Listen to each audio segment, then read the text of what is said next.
Hi, everyone. It's Kris Dutchak here from Clair-i-tea. I'm starting a new show called Inspired Energy, and my first guest is Hartwell from Clair-i-tea. We thought we would do a show about um, frequently asked questions that he gets for human design. So that's what our show is going to be about today. And I'm just going to have Hartwell tell us a little bit about himself, and then we'll get right into it. All right. Well, hi, Kris, and thank you for having me on the show. Yeah, This you're is fun. welcome. Um, well, I guess the way I would describe myself is that I started being interested in spiritual stuff really young. When I was about 14, I started being interested in astrology, and it expanded from there to include many years of studying astrology. I've never stopped, tarot, studying all sorts of esoteric subjects, studying psychology, studying counseling, studying yoga. And of course, at some point, I came across human design, which is feels like a sister to astrology. Mhm. And I've just never stopped studying esoteric subjects, and it's my love, and it's exciting to me. Well, we're very happy that you are so studious and decided to study this. So, what we wanted to talk today about is all the frequently asked questions that you get in regards to human design. Hmm. So, first of all, I'm going to ask you to briefly describe what human design is and where it came from. Sure. Mhm. The story is really quite interesting. There was a Canadian man who was living on the island of Ibiza. I think he was on a retreat from, like many of us have gone through, this kind of um, retreat from or seeking a different life than what the average is. A spiritual seeker. And while he was on the island of Ibiza, he had, and this was 1987, he had a mystical experience that lasted, 8 days and nights, in which this voice, this thing that he calls the voice, spoke to him and dictated all this information to him. And um, it turned out to be a synthesis of astrology, the I Ching, the chakra system, the Kabbalah tree of life, these systems which are ancient and revered and respected in Mhm. the esoteric community. It combined all of these into one system, which he then called the human design system. Wow. I wish I could get something downloaded to me like that. Yeah. And interestingly, too, that same month, Mhm. I don't know if there have been other supernovas observed since then, but Mhm. I think that was the first in recorded history where astronomers saw a star dying, a star going supernova. Oh, wow. And, which Mhm. would have, of course, that meant that the light from that star, wherever it was reaching the Earth at that Mhm. time. Cool. So I guess the first thing that I get asked a lot here is what do I need to do to prepare to come in for a human design reading? What information is it that I need to do, or what what would I be looking at bringing with me? Yes. Well, just like in astrology, you need your birthday, you need your month, day, and year of birth, your place of birth, and time of birth. Time of birth is very important Hmm. um, for astrology and for human design. In some ways, Right. it's more critical even for human design. Hmm. And of course, I know that that's difficult for some people. The best ways to pursue that are, to ask a relative and see if they have it recorded in a baby book. Hmm. Um, for those of us who are really enjoy these systems, it is worthwhile to pursue an official record if you can't get one from your Yeah, parents. exactly. Um, Now, if somebody finds if that's somehow not available, then there we can discuss a process around even an approximate time can be useful. Hmm. Okay. So if somebody says, "Well, I know you were born in the morning before sunrise because it was right around shift change at the hospital, and the shift change was 7 a.m." These things can be helpful. Okay. So if you don't have a time, it's not an absolute. It makes it a little bit more. There's more discussion to be had, but it's Okay. still doable. So in human design, there are different centers, and we can either be defined or undefined in those. And lots of people ask, is it better to be defined or undefined in a center? How would you answer that question? It's one of the bases, yes. The bases of human design is that differentiation between what is defined and what is not.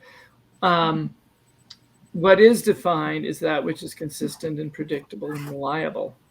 And that which is not defined is where we're open, where we're sensitive, where we have a journey of learning to be gone through that can lead to wisdom. So that's the basic difference. Okay. And so, but it's not better to be one or the other.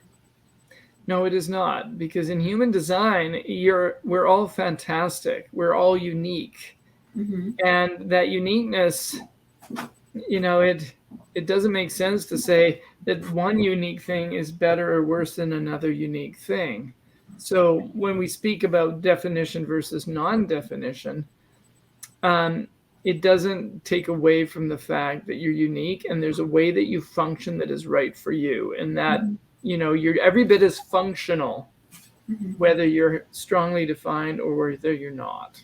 Right. So if I came in for a human design reading, what would be the most important thing to take away? So what information are you going to give me that's going to help me in navigating my day-to-day life? This is a very good question. And for those of your listeners who know astrology, I would say that in some ways human design is more valuable in that respect than astrology is, because at the basis of human design is an idea around is a navigating tool that's called strategy and authority, S&A for short. And that is, in a sense, that is what unifies you and brings you into alignment with your own uniqueness. Without strategy and authority, we have no way to align with our own inner uniqueness and therefore live in the world as ourselves. So strategy depends on type. And in human design, there are 4 types. And the authority depends upon which authority has to do with what is your reliable inner voice of truth. How does truth speak to you in a way? And so once you understand your strategy and authority, you have a way of listening inside of yourself, so that you can then make decisions that are going to be right for you. Oh, okay. So how does the human design system differ from astrology? Like, what is the actual difference between the two? Because you're both using your name, your date of birth, all of that same information. So what is it that makes it different? They start from the same place, yes. That is, human design says that we are affected by the planets just as astrology does, and it sort of gives a rationale as to why that is. So the starting point is the same. It starts with the position of the planets at the moment of your birth. Astrology excels at helping you understand the meaning behind things and the energies behind things. To talk about them together, I could go on and on about this, Kris. I could go on and on about it. But what I would say, what makes human design so intriguing and so useful potentially is that it embedded within it is the awareness that we're constantly affected by our environments. So human design shows this is how you are affected by your environment. our environment in terms of other people, being in other people's auras. This is how they affect you. This is the way you affect them. Mm-hmm. So that's one of the things that is different about human design, and in some ways makes it more valuable. So it's really shows us how we interact with other people. So those areas that were designed to work well, or areas where we're challenged, that sort of thing. Is that what you mean? That is absolutely part of it. Mm-hmm. Not only that, but it shows ways in which we might enhance each other by being in each other's auras. Wow, yeah. But one of the big things to point out is the idea of not self. Human design says that we're all unique, Mm-hmm. but that the conditioning that we experience from the other people in our lives inevitably takes us away from the expression of our own uniqueness. And that human design calls that the not self. That is, when we're not expressing or living in alignment with our own design, then we are living out our not self life, or not self patterns. Right. And so human design says a lot about how you were, which particular patterns of not self conditioning you're especially prone to. And strategy and authority allows you, in a sense, to over time act in alignment with yourself, so that those not self aspects of conditioning from our outer environments, we're able to release those. Oh, okay. I see. So if you have, like, for example, some people have a lot of undefined centers and other people have a lot of defined centers. So exactly when you're trying to interact with people, right? What does that mean? Like, so if somebody's like totally almost all undefined and then somebody is totally defined, how do they differ? To be very there are 9 centers in human design. So each of those centers, you can be either defined or not defined. Mm-hmm. And wherever you're undefined is where you are more vulnerable to conditioning from your environment. Mm-hmm. But it also can be a potential gift to be undefined, because this is where we're curious, this is where we're sensitive, and this is where we can become enormously perceptive about what is going on in our environment. So I'll give you an example. Say you're undefined in the center, they're called the solar plexus, which has to do with emotional reality. Then it would be easy, because of not self-programming, to become very muddled in your experience of the emotional realm. Mm-hmm. Okay? You feel unpredictable. You might feel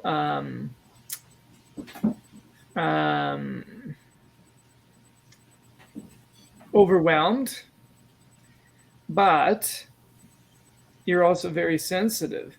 So as we release,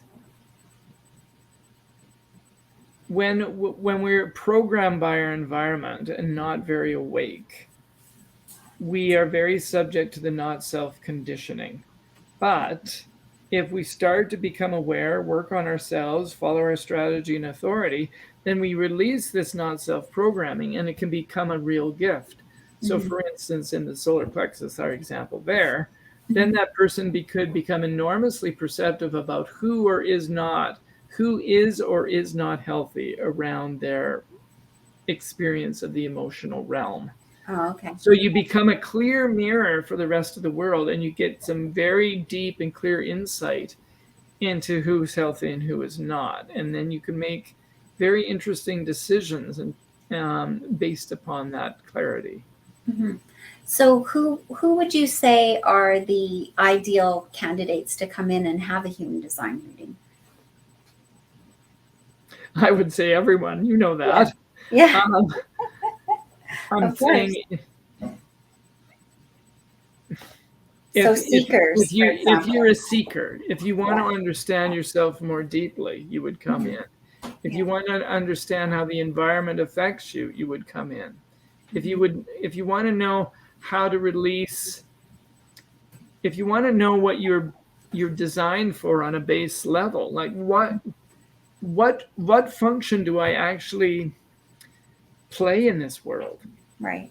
You And then know, also relationship wise, right? Like how you work with other people. So you could actually do relationship readings too, where how do you fit together? How do you help each other? How do you enhance each other? And what areas are challenges and how do you work around those types of things, right? yes. I mean, think about this. If we're each unique, Mm-hmm. then we can't afford to be assuming that the person in front of us, the person that we are engaging with, has a similar experience of the world. Mm-hmm. Right. You and I have a very different experience of the world, and any two people you pick would say the same. Right. And so, human design is about honoring differentiation, offering Mm-hmm. uniqueness, but making it concrete. Mm-hmm. We all know we're unique, but how are we unique? Mm-hmm. Yeah. That has implications for the way we live our lives, for the people that we choose to be in relationship to, the things that we do as for careers, Mm-hmm. and how we do those things for careers. Right. Mm-hmm. So, I guess those are just a few of the questions that we thought we would touch on today. Mhm. But Hartwell is open for readings anytime here at Clarity. Should you choose to be one of those seekers looking for how to find and understand yourself better, or family members, or people that you work with, it can be used for all those sorts of things. So you can give us a call here at Clarity and book Hartwell for a session. Um, and we'd love to see you. And if you have any comments or questions about the show, make sure you PM us and let us know. So take care, Hartwell. Until next week, we'll talk to you again. We'll be reviewing the 4 different types, correct? Yes, And their yes, auras. and their unique auras. Yes. So tune in next week. We'll be doing the show around 9:30 in the morning next Wednesday. So tune in. We'll see you then. Bye, Bye bye. everybody.